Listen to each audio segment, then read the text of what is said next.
everyone, this is me Pratyush and this is our amazing channel Cracking BSc Chem। अब आज हम लोग को इस चैनल पे क्या पढ़ने वाले हैं? आज हम लोग पढ़ने वाले हैं बीएससी थर्ड सेमेस्टर। ध्यान से सुनना, बीएससी थर्ड सेमेस्टर का देखो 2024 में होगा थर्ड सेमेस्टर। हम लोग बात कर रहे हैं 2023 के मेन क्वेश्चन पेपर की बात करेंगे। तो भाई क्वेश्चन पेपर प्रैक्टिस नहीं करोगे तो बीएससी हो गया, एमएससी हो गया या कोई भी ग्रेजुएशन हो गया, इनफैक्ट 12th 10th भी हो गया, तो सैंपल पेपर या क्वेश्चन पेपर प्रैक्टिस किए बिना तैयारी नहीं हो सकती है। तो आप लोग भी पहले क्वेश्चन पहले अपनी पढ़ लो अच्छे से, फिर क्वेश्चन पेपर्स को लगाते जाओ ताकि आप लोग की पूरी तैयारी मजबूत हो जाए यार।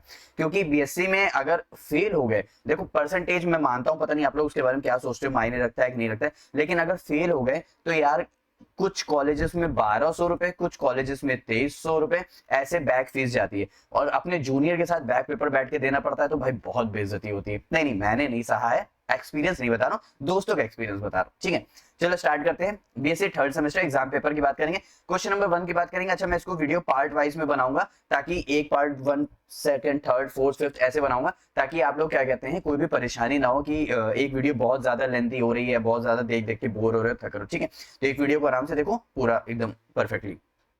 ठीक है, अच्छा लगे तो लाइक भी कर देना। क्वेश्चन नंबर 1 की बात करते हैं। What are buffer solutions? Derive Henderson-Hasselbalch equation for pH value of buffer solution। ठीक है, अच्छा देखो हमें यहाँ पे एमसीक्यूज के फॉर्म में नहीं आ रहा है, यहाँ पे पूरा थ्योरी के फॉर्म में आ रहा है, तो थ्योरी के फॉर्म में लिखने के लिए हमें कंटेंट भी चाहिए। मैं इतना बता देता हूँ, अगर आप लोग भूल जाते हो तो मैं आप लोग समझा रहा हूँ, तो उसके जरिए भी आप लोग लिख सकते हो। बफर सॉल्यूशन वो सॉल्यूशन होता है जिसका पीएच नहीं चेंज होता। मतलब मान लो क्या कहते हैं, आप एकदम सख्त लड़के और कोई उधर से बार बार कह रहा आ जाओ, लेकिन तुम नहीं जा रहे, मतलब तुम अपना नेचर चेंज होने ही नहीं दे रहे, उस तुम हो बफर सॉल्यूशन। कुछ समझ आया? नहीं मैं तो चला जाऊंगा, नहीं जाना नहीं, गंदी बात बुलाती मगर जाने का नहीं। मतलब बफर सॉल्यूशन वो सॉल्यूशन होता है जिसका पीएच रेजिस्ट करता है चेंज ना होने पे, इक्विलिब्रियम पे। मतलब या तो मैं उसमें एसिड डाल दूं, मान लो मेरे पास कोई एक सॉल्यूशन है, मैंने इसमें या तो एसिड डाल दिया तो भी इसका पीएच चेंज नहीं हो, बेस डाल दिया तो भी इसका पीएच चेंज नहीं हो, या इसमें मैंने कोई सॉल्ट मिक्स कर दिया तो भी इसका पीएच चेंज नहीं हो। ठीक है, अच्छा बहुत से बच्चे इस चीज में भी कंफ्यूज हो जाते हैं कि जो हमारा बेस है उनको ये नहीं पता कि वो एल्कलाइन सॉल्यूशन ही होता है, जो बेस है वही एल्कलाइन सॉल्यूशन होता है। इतनी बात क्लियर है? ठीक है, अब यहां पे बात ध्यान रखने वाली है।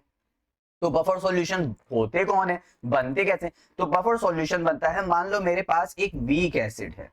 ठीक है, देखो बफर सॉल्यूशन की जो कहानी है ना, ये आयनिक इक्विलिब्रियम से है। आयनिक इक्विलिब्रियम में या तो स्ट्रॉन्ग एसिड्स हैं, या तो स्ट्रॉन्ग इलेक्ट्रोलाइट्स हैं, या तो वीक इलेक्ट्रोलाइट है। तो बफर सॉल्यूशन मेनली सिर्फ और सिर्फ डील किया गया है वीक के ऊपर, या तो वीक एसिड होगा या तो वीक बेस होगा, और उसी का कंजुगेट एसिड, उसी का कंजुगेट बेस। ठीक है, अब तुम्हें समझ नहीं आ रहा होगा कि कंजुगेट एसिड क्या होता है, कंजुगेट बेस क्या होता है, तो अभी सब कुछ क्लियर हो गया, बिल्कुल बने रहना अंत तक। मान लेते हैं मेरे पास एक वीक एसिड, अभी मैंने पूरा देखो थ्योरी नहीं दिखाई, सिर्फ समझा रहा हूं, इसलिए मान लो अगर तुम वर्ड्स में अपने लिखना चाहते हो तो एटलीस्ट सुन के समझ के लिख तो सकते हो, अगर वहां भूल गए तो रट नहीं रहे हो तो। मान लेते हैं मेरे पास एक वीक एसिड है। ठीक है, अब मुझे इसी का बनाना है कॉन्जुगेट बेस। अब कैसे बनाएंगे? वो बनाने के लिए मुझे चाहिए, देखो वीक एसिड है तो कुछ नहीं, मुझे उसी का चाहिए weak acid plus strong base, और एसिड और बेस मिलके क्या बनता है, सॉल्ट। तो यहां पे आ गया सॉल्ट। ठीक है, मतलब जो वीक एसिड ले लो वही वीक एसिड इधर भी ले लो, CH3COOH। ठीक है, प्लस एक स्ट्रॉन्ग बेस, मान लेते हैं मैंने NaOH ले लिया, तो यहां से होता है क्या, CH3COO और Na बन जाता है।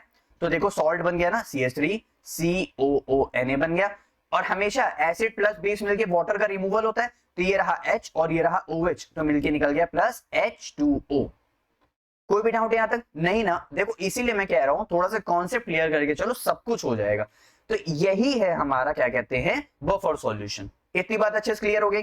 अब यहाँ पे इन्होंने बफर सॉल्यूशन एसिड के थ्रू, बेस के थ्रू, मतलब एसिडिक बफर, बेसिक बफर, यहाँ पे इन्होंने कुछ फॉर्मूले दिए हैं। तो कुछ फॉर्मूले, अब वो फॉर्मूले हम डिराइव भी करेंगे, और एसिडिक बफर और बेसिक बफर के हम लोग डायरेक्ट फॉर्मूले देखेंगे भी कि कैसे होते हैं। चलिए स्टार्ट किया जाए, थोड़ा सा थ्योरी, और चलो थ्योरी पार्ट पे आ जाते हैं।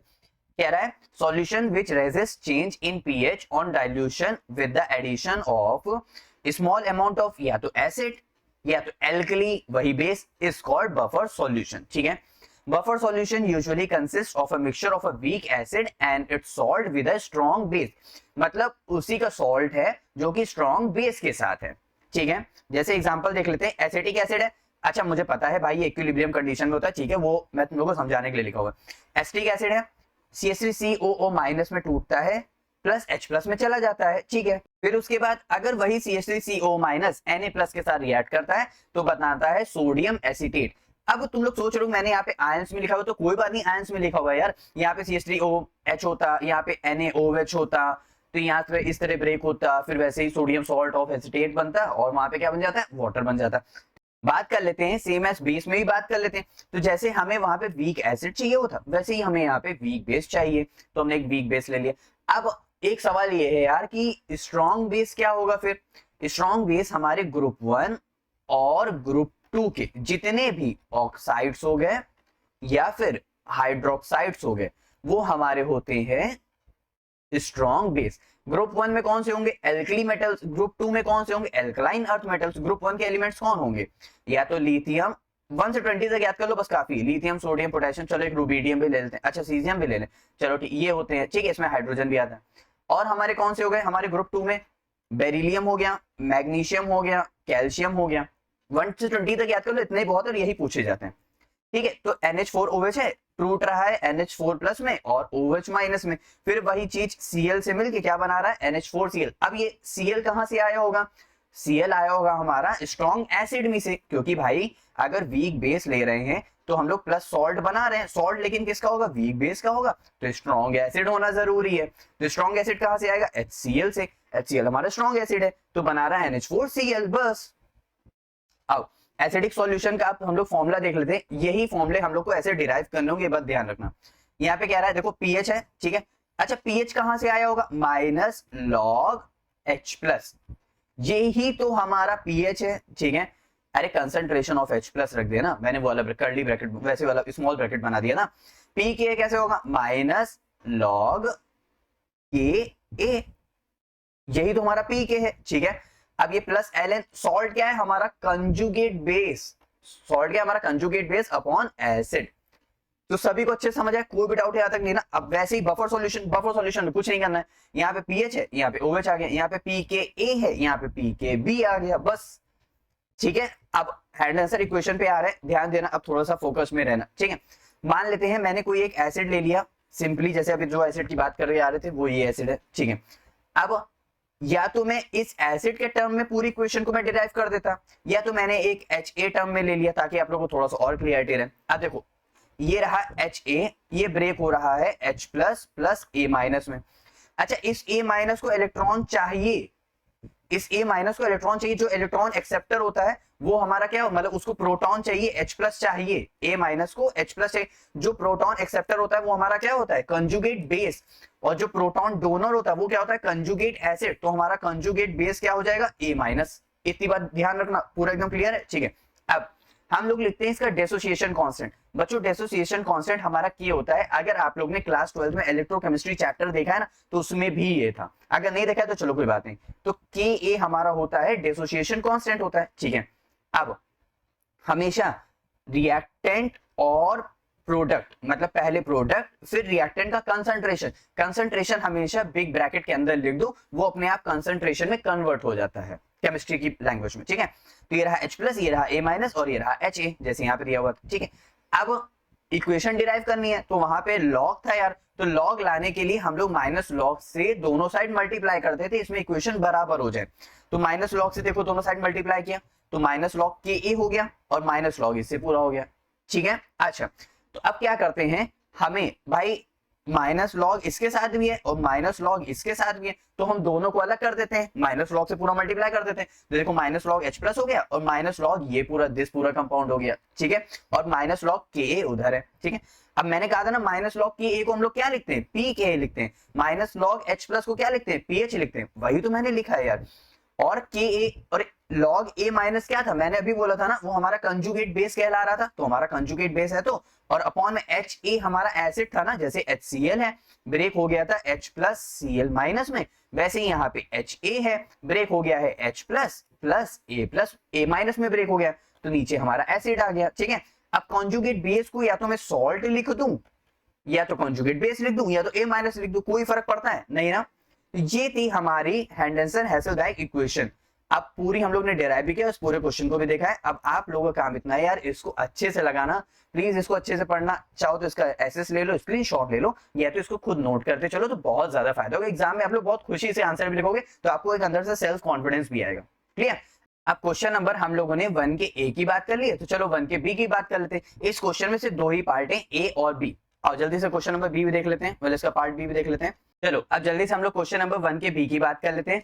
अच्छा 1 के बी में क्या कह रहा है, what will be the pH value of a solution. अच्छा पीएच वैल्यू पूछ रहा है, ठीक है, कहीं वही वाला फॉर्मूला तो नहीं है पी के ए वाला। और जल्दी से देख लेते हैं, मिक्सिंग सेम वॉल्यूम ऑफ 0.1। बच्चों ये है 0.1, मैं यहाँ पे पॉइंट बना देता हूँ, वरना तुम कहोगे कि ये क्या है।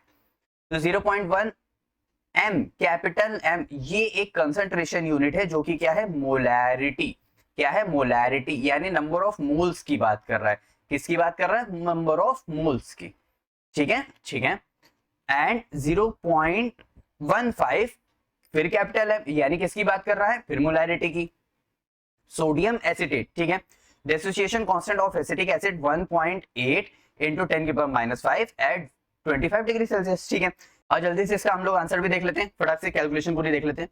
देखो pH is equal to pKa plus log salt upon acid. ठीक है, अच्छा एसिटिक एसिड का दिया हुआ था, तो ऊपर हम लोग ने सॉल्ट उसका रखा और नीचे हम लोग ने क्या रख दिया, एसिड रख दिया। ठीक है, pKa कहां से, क्योंकि हमको डिसोसिएशन कांस्टेंट दिया था, तो हम लोग pKa हम तो फाइंड करना पड़ेगा। हम लोग को तो उसने Ka दे रखा हुआ है, तो हम लोग कहां से निकालेंगे, माइनस लॉग Ka से। अब माइनस लॉग Ka की वैल्यू हमको दे रखी थी 1.8 इंटू 10 की पावर -5। देखो ये कुछ इस तरह है, यहाँ पे ध्यान दो, यहाँ पे ध्यान दो, इधर आओ, इधर जल्दी, इधर आओ जल्दी, इधर आओ। 1.8 इंटू 10 की पावर -5, जब भी ऐसे आए ना, यानी a इंटू 10 की पावर -b, तो इसको हमेशा आगे ऐसे कर लेना, b माइनस ए, b माइनस लॉग। ठीक है, इससे पूरा इजी हो जाता है, क्योंकि आगे लॉग भी तो लगा होगा ना, माइनस लॉग, तो इसलिए। ठीक है, अब यहाँ पे ध्यान दो, b हमारा क्या था, b हमारा 5 था, तो हम लोग ने b हमारा क्या रख दिया, 5 रख दिया, इस तरह माइनस log 1.8 की वैल्यू, क्योंकि log a है तो log a है, log 1.8 की वैल्यू हमारी होती है 0.255। अब log 1.8 की वैल्यू 0.255, log 1 की वैल्यू हमारी कितनी होती है, log 1 की वैल्यू हमारी होती है 0। ठीक है, तो log 2 की वैल्यू हमारी कितनी होती है, log 2 की वैल्यू होती है हमारी 0.3010। तो 2 और 1.8 थोड़ा सा तो कम है ना, 2 और 1.8 थोड़ा सा कम है, तो थोड़ा सा हमने कम कर दिया, इसको 2.55 तक कर दिया, बस बात खत्म। इसी से थोड़ा सा लॉग की वैल्यू अंदाजा लगा सकते हो, क्योंकि सारी लॉग की वैल्यू तो रटना बहुत मुश्किल है ना, इसलिए। यहाँ तक सभी को वैसे पेपर में दिया होगा, डोंट वरी, इतना ज्यादा भाषण देने की जरूरत नहीं थी, है ना।